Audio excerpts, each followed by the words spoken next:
Previously on Thoth and Pals. Thoth, the poles are shifting. Oh, the pole shift? Yeah, whoa, what's wrong with your eyes? I don't know.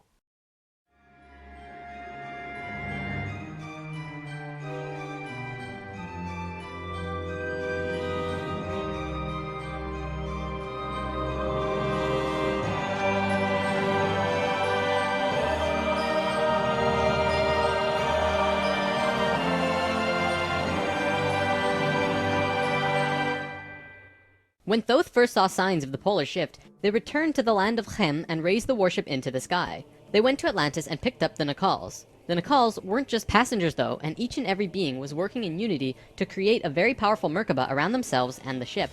They returned to the Great Pyramid and landed the ship on top, forming the phi ratio with the pyramid. And then, it happened. The poles began to shift, and human consciousness began to plummet. Simultaneously, the electromagnetic and magnetic fields of the Earth collapsed, and all life on the planet went into the Great Void, the 3.5 days of absolute blackness described by many ancient cultures in the world. The Emerald Tablets say that whenever we go through a polar shift, we go through a void space as we change our frequencies for about 3.5 days. This is also in the Troano document, depicted by 3.5 stones painted black. This refers to a time when we go through what science calls the electromagnetic null zone. During the pole shift, a phenomenon takes place where everything just seems to disappear for a certain time. Usually it's between 2 to 4 days, and the last time it was 3.5 days. Here's where it gets interesting. What happens to us does not usually happen to a normal species, because most advanced species will have their Merkabas handy at the time of the shift. We didn't, due to our little crisis, and we got sucked into the void space without protection. This resulted in us losing our memories. Science realizes that all of our memories are connected through cells in our brains as well as fields around our heads. What is not entirely understood by science yet, at least not directly, is the connection our memories have with the planet itself. We've discussed this before. The magnetics of the Earth affect how we think and act. The Merkaba is an electromagnetic field that you create around your body that can serve as protection from void as you're consciously going through it. What happened to us when we didn't have that protection? It was a clean wipe. When we existed on Atlantis, we were living at a very high level of consciousness in a higher dimension. We had extremely advanced and sophisticated bodies and minds, and were capable of practically anything, living in a dimension where molecules were spaced so far apart that consciousness could interact with them without physically moving. It's hard to explain because you can literally shape your environment immediately through your consciousness in these higher frequencies. In that sense, we were creators, knowing and understanding oneness, beings of love. But then we fell. We dropped back down to this place called the third dimension. We also fell in consciousness back to zero. We forgot how to use the pineal gland, and it slowly shrunk to the size it is now, like a raisin, where it's supposed to be eyeball size.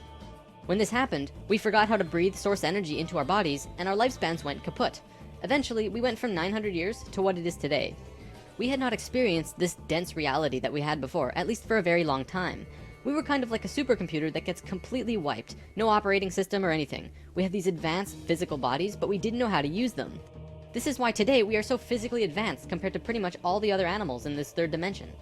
For a time, the survivors of the Atlantean fall, and there were a few, were literally hairy barbarians. We even had to rediscover fire.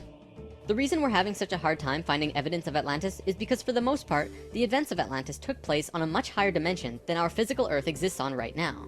Everything I've drawn of Atlantis can't be taken as that's what it looked like, because it didn't. This landmass did physically exist, but the Atlanteans were not inhabiting that dimension of its existence. If the warship hadn't been protected by the Merkaba, the Nacals would have lost their memories. They retained their memories when the Earth came out of the void and began their work once more. Thoth and 1/3 of the Nacals went to the Island of the Sun in Bolivia.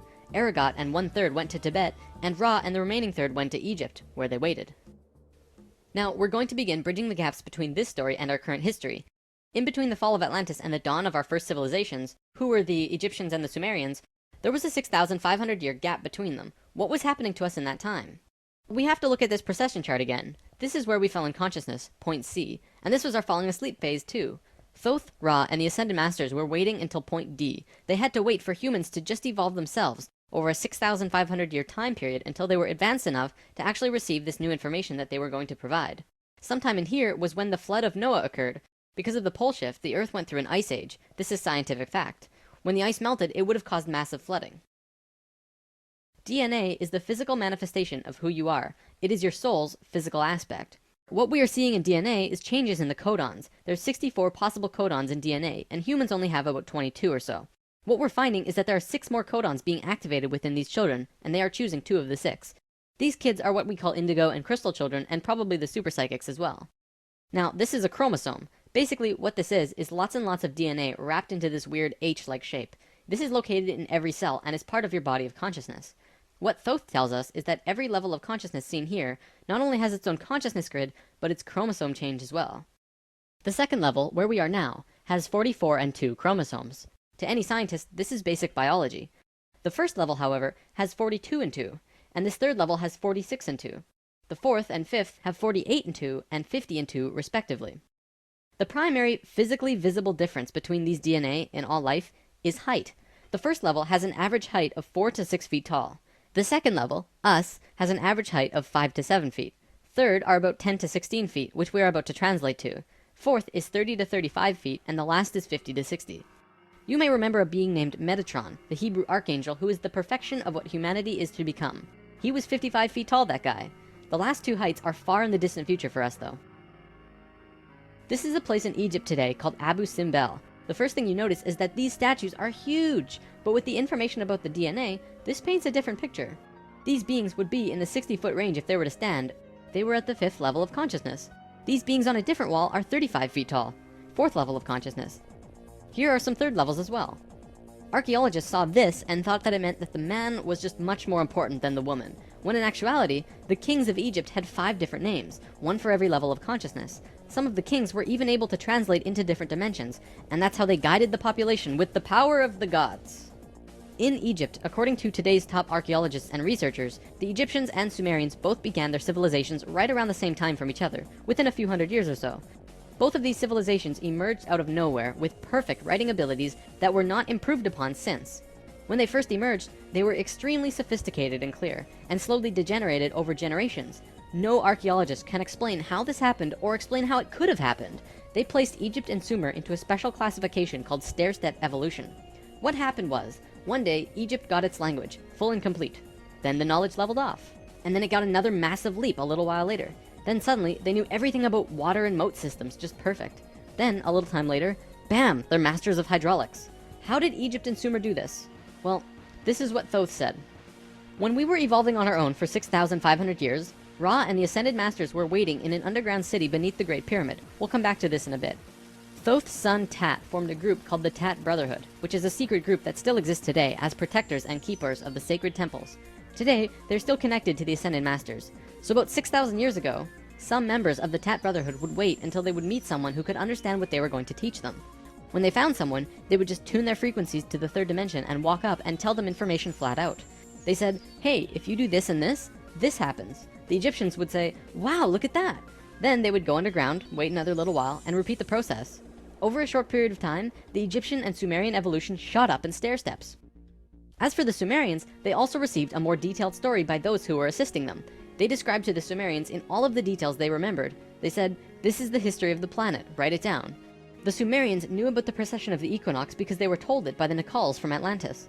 After this stair-step period, we began to fall asleep further. Things got worse once more. It was our falling sleep stage of precession, and although the Nacals had given us a boost, we were consciously dozing off. On that note, it's time for the story about the city under the pyramid. Keep an open mind about this because there is very little proof for what I'm about to say.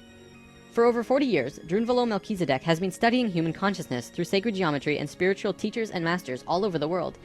In 1996, he was contacted by a source in Egypt who said that something incredible had been discovered. A stone stele came out of the ground between the paws of the Sphinx into the daylight. They removed it and dug into the earth beneath the Sphinx. There they found a room with 3 tunnels leading off of it. One of the tunnels, which went to the Great Pyramid, had another tunnel coming off it, and it was shielded by a wall of light. Bullets could not pass through this field, and people could not even get close to it without feeling like they're going to die. The Egyptian government found a particular person who could turn off this field. They also had brought in Paramount Studios to film it, as they had filmed the opening of King Tut's tomb. They had a good relationship with Egypt. The government wanted several $1,000,000 from Paramount, but at the last minute they asked for an extra $1.5 million under the table. Paramount was outraged, and they backed off. Things were silent for about 3 months.